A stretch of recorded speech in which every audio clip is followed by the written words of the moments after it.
halkan waxaan ka salaamayaa dhammaan baabuurta Soomaaliyeed meel walba runtii kaga sugan yihiin daafaha caalamka. Waxaan si gaar ah u salaamayaa gobollada SCC.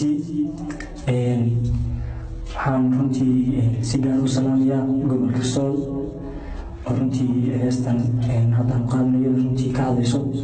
Heestan ereyada waxaa iskale Axmed Maxamed Nadiif Axmed Qaran.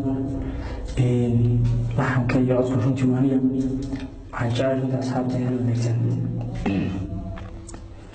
Sooliyo dhulka yidhi sabarabin mugaaleed sabanko barwaaqa oo duugu siman yahay safar saw kuma niman saaxiiba qaaliya sawlaabtay magelin suugaantu xaruntay abidkeed saldhigataay suuqdintii darwiishkaay salaaniyo wanaagba ka sida dadkii cayn sannadaana ku iman nafta waan sasabaye saakaba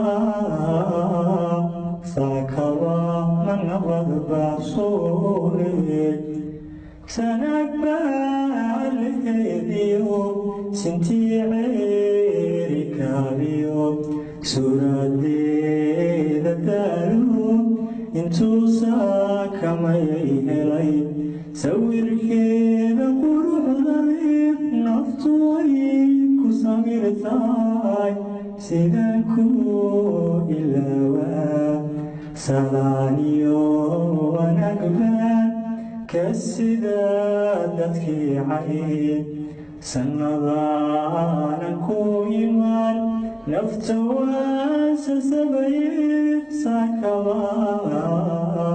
saakaba manabad bacsuuleed